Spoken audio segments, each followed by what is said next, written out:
गेल्या 3 महिन्यांपासून उद्धव ठाकरे आणि राज ठाकरे यांच्या युतीच्या चर्चा जोरात सुरू आहेत। मात्र आता संजय राऊत यांनी 5 महापालिकांची नावं घेत युती कशी पक्की झाली हे सांगण्याचा प्रयत्न केला।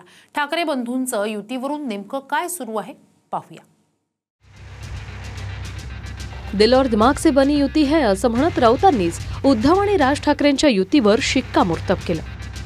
एक दिवसाआधीच संजय राऊतांच्या नातवाच्या बारशाच्या कार्यक्रमात दोन्ही ठाकरे बंधू एकत्र आले आणि त्यानंतर मनसे अध्यक्ष घरी न जाता थेट मातोश्रीवर आले आणि इथे उद्धव आणि राज ठाकरेंमध्ये राजकीय चर्चा झाली असून मुंबई ठाण्यासह 5 महापालिकांची नावही राऊतांनी घेतली। तर इकडे मनसेच्या नेत्यांची राज ठाकरेंनी बैठक घेतली, पण बैठकीनंतर बाळा नांदगावकरांनी नेहमीप्रमाणे उघडपणे बोलणं टाळलं। बघा, मुंबई तर आहेच, ठाणे आहे, कल्याण डोंबिवली आहे, पुणे आहे, नाशिक आहे, या महत्त्वाच्या महानगरपालिकात आहेतच ना। त्याच्याविषयी माननीय उद्धवजी आणि माननीय राज ठाकरेंमध्ये एकमत आहेच। या प्रमुख महानगरपालिकांवरती आपल्याला काम करावंच लागेल। याशिवाय अशा अनेक महानगरपालिका आहेत तिथे शिवसेना तर आहेच, पण अनेक भागामध्ये मनसे आहे। त्यांचं कुठे मदत घेता येईल? काही ठिकाणी फक्त राष्ट्रवादीची ताकद आहे, विदर्भात अनेक ठिकाणी काँग्रेसची ताकद आहे। या सगळ्याचा विचार या सगळ्या पुढल्या निवडणुकात करावा लागेल। आनंदाची गोष्ट आहे आमच्यासोबत, आणि आम्ही त्यांच्यासोबत लढवणार असू तर आम्ही त्यांचं स्वागतच करतो, गोष्ट वेगळी। पण त्या विषयावरती आजच्या बैठकीमध्ये चर्चा नव्हती आणि त्याच्यामुळे ज्या विषयाची चर्चा झालेली नाही त्या विषयावरती बोलणं पण उचित वाटत नाही असं मला वाटतंय। सध्या दोन्ही ठाकरे बंधूंमध्ये भेटीगाठीचं सत्र सुरू आहे। मातोश्रीवर राज ठाकरेंसोबत उद्धव ठाकरेंची राजकीय चर्चा झाली असं सांगून वारंवार युती कशी पक्की झाली हे सांगण्याचा प्रयत्न करत आहेत। कोणी कितीही देव पाण्यात बुडून बसले असले तरी बात बहुत दूर तक चली गई। माघाडीचे दोर नाहीत। आता तुमच्या छाताडावरती पाय रोवून ठाकरे बंधू या क्षणी उभे राहायच्या मनस्थितीमध्ये आहेत। आमच्या एका घरातल्या कौटुंबिक सोहळ्याला बराच वेळ एकत्र होते, नंतर ते मातोश्रीवर एकत्र गेले, दोघात चर्चा झाली आणि मी सांगतो चर्चा राजकीय झाली। विधानसभा निवडणुकांनंतरची मोठी निवडणूक ही मुंबई महानगरपालिकेचीच आहे आणि आत्ताची परिस्थिती फार वेगळी आहे। भाजप, शिंदेंची शिवसेना आणि अजित पवारांची राष्ट्रवादी या तिघांच्या महायुतीचा सामना। युती झालीच तर उद्धव ठाकरेंची शिवसेना आणि राज ठाकरेंच्या महाराष्ट्र नवनिर्माण सेनेशी असेल।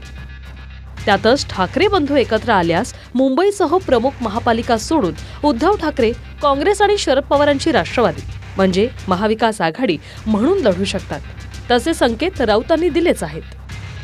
मुंबई महापालिकेत 30 वर्षापासून उद्धव ठाकरेंच्या शिवसेनेची सत्ता आहे आणि आता जर महायुतीच्या हाती महापालिका गेली तर ठाकरेंच्या शिवसेनेला मुंबईत जबर धक्का असेल। दुसरीकडे मनसेसाठीही पक्षाच्या अस्तित्वाची मुंबई महापालिकेची निवडणूक महत्त्वाची, त्यामुळे ठाकरे बंधू एकत्र आल्यास महापौर ठाकरे बंधूंचाच असेल असा दावा सुरू झाला। मुंबईचा महापौर मराठी होईल आणि तो अस्सल भगव्या रक्ताचा होईल, मराठी बाण्याचा होईल। आणि हे मराठी बाण्याचे जे आहेत ते भारतीय जनता पक्ष किंवा मिंदे सांगतात बरं का, तसे नाही।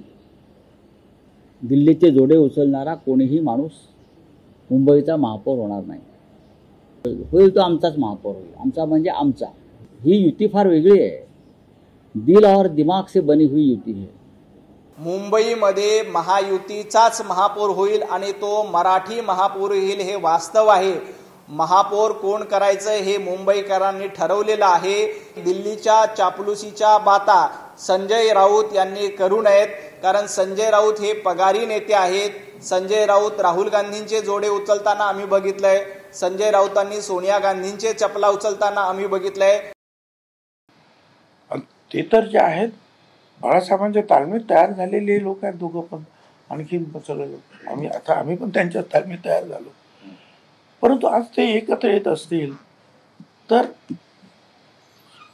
काही त्याच्यावर ऑब्जेक्शन घेण्यासारखं काही नाहीये। एक आहे निश्चितपणे त्याची थोडीफार ताकद इकडे तिकडे वाढेल, परंतु शेवटी जे आहे महायुतीचाच महापौर बसेल हे मी तुम्हाला खात्री देऊन सांगतोय.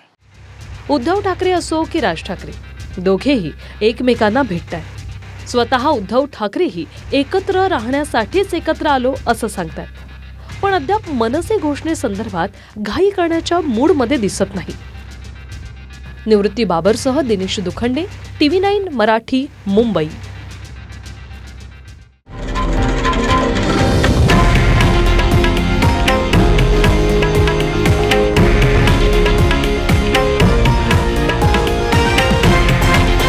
हे आहे देशातील नंबर 1 न्यूज नेटवर्क आणि आपण पाहत आहात TV9 मराठी, एकमेव.